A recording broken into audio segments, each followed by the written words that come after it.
Hey there, it is gradient time, and what we want to do is this image here, we've added this cool retro kind of style gradient. I'm going to show you how to do that now in Adobe Photoshop.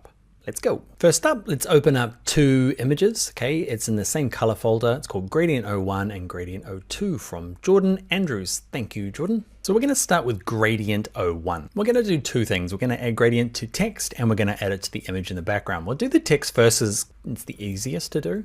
Okay, so we're going to have a full section on doing type a little bit later in the course, but for now, click on this capital T, your type tool, click once on your keyboard, okay, and over here, in terms of the font size, pick a font, any font you like, okay, and a size, I've got mine up to about 80, okay, yours is probably defaulting to 10 or 12, and over here, okay, we're going to type in all. I'm going to put a return in, start. Don't worry too much about type at the moment. To move your type around, we're going to use our move tool, okay, and I'm just going to click and drag it around. So adding a gradient to this, changing the color of the font's easy. You can double click it here, pick a new font, but let's look at adding a color. Okay, to do it, you need your text layer selected. There's mine. It's got the gray box around it. And down the bottom here, there's one called Effects, and there's one in here called Gradient Overlay.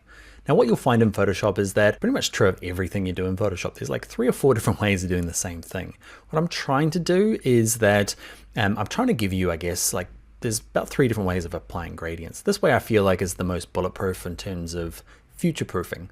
Just means it's going to work probably on most circumstances, whereas some of the other gradients don't work in all cases. Anyway, what I'm saying is that later on you might go, hey, why didn't he show me that version of this thing? And you like it better. It's totally cool. Do it. If you stumble across a different way of doing something, totally. There's nothing right or wrong about it. I'm just trying to, I guess, cut it down to the most usable versions. So gradient overlay. And by default, it'll depend on what you last had selected. Now, what we're going to do is where it says gradient, click on this little arrow here. Let's move them up so we can kind of see. Click on this little drop down arrow. By default, you've got some horrific drop shadows.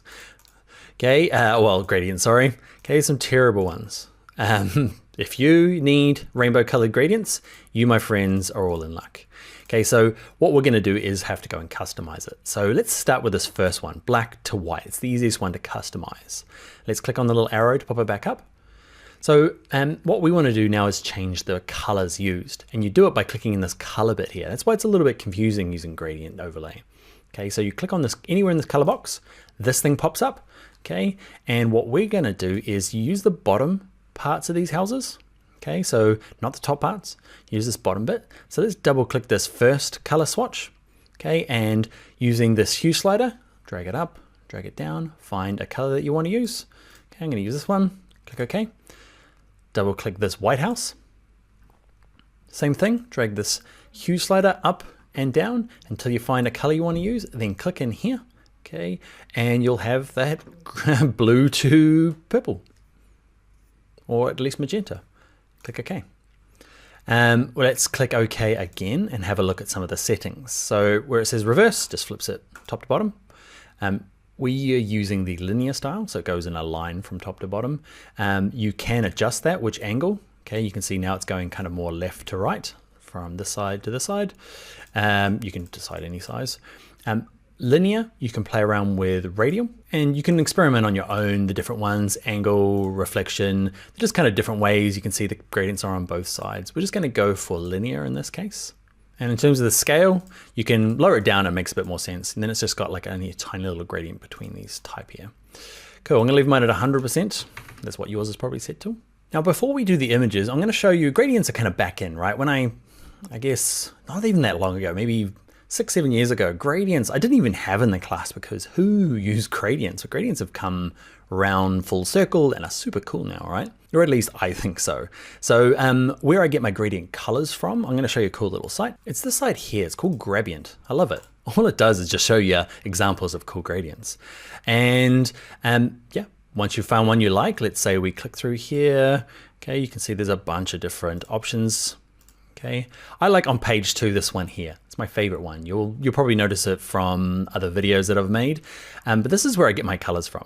Now, to get those colors into Photoshop, the easiest way is see down the bottom here. There's this yellow and pink. So those are the 2 colors, right? If you click on it, okay, that is the number you want. It's this hash and then it's got some letters and some numbers. So just copy that on your keyboard. So on my Mac, it's Command C to copy, or you can right click and go to copy. Jump back into Photoshop, and in Photoshop, remember when we clicked on to change color, it's that big color bar there. Double click the green, blue house, and this is where it goes down here. I'm gonna paste it in. I'm gonna paste everything. I don't think we need the hash. It doesn't seem to mind it at all. You can see the hashes over here. So that's an easy way to pick a color from the internet, is using these letters and numbers. Let's click OK. I'm gonna jump back into Gradient. Grab this end here, grab this. I'm gonna leave the hash off, copy it, back to Photoshop, double click this house, grab him, paste this one. I love those colors. I'm gonna click OK. Click OK again. You can make any last adjustments, but that's it for, it doesn't really matter what it is. And we've done it for type. I'm gonna click OK, but it doesn't really matter what the layer is. There's a little adjustment we need to do for images, but if it's a logo you've brought in, or a shape from somewhere you've made in Illustrator or brought in, or drawn it with the shape tool, which we'll look in a second to do, you can just have it selected, down at Effects, and go to Gradient Overlay. Now the next thing I want to do is this image in the background, and there's a slightly different process, okay? Because first of all, if I click on background, this effects is grayed out. And this is going to happen throughout our Photoshop course, where you just, it's locked, okay? And it's called background. To unlock the background, double click background, okay? Give it a name, okay? Mine is shoes. And now it becomes unlocked, and I get to add that effects. Okay, so that's half of the thing we need to do. Now click on effects, make sure that layer is selected, and go to Gradient Overlay, just like we did before. The only trouble is, it's kind of doing exactly what happened here, but I can't see the image.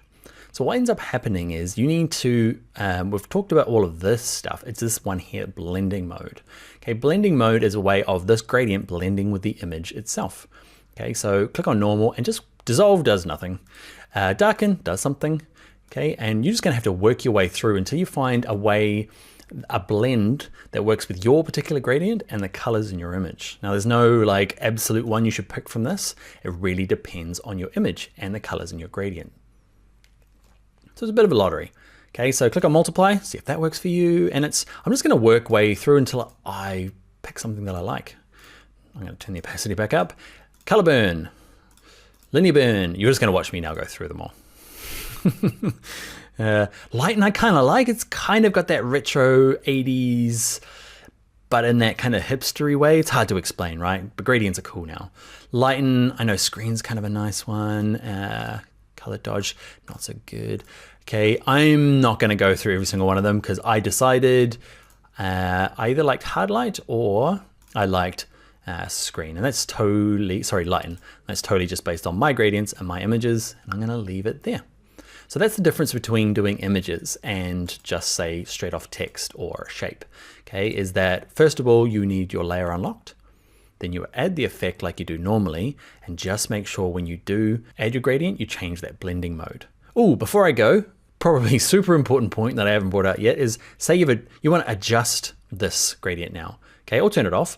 See All Star here? You can kind of see the structure. That's my whole layer, and these are the effects. Okay, I can turn either the effect or the gradient itself off to show through that original red color. Okay, so what we can do to edit it, so to turn it off, that's all you need to do. Just leave it there. Okay, but to edit it, I'm gonna have the eyeball on, double click the word gradient overlay, double click, and you'll see it's gray here and it's got a little tick. Okay, you might be accidentally on something else, so I'm gonna untick that, make sure this is gray. Okay, and that's where you can go and make adjustments. So let's say that I don't like that anymore, so I'm going to reverse it or play with a different blending mode as well. Okay, but that's how you make adjustments. Okay, I'm probably going to turn it off and make this back to white. Okay, so text selected, my little properties panel here would tell me what color that I'm using. I clicked on it, and to get white, just as a little other thing before we go is, watch this, any of these hues, it doesn't matter. If I click, hold, and drag, and I'm dragging kind of past where I need it, because up in the top left is white and down in the bottom left is black.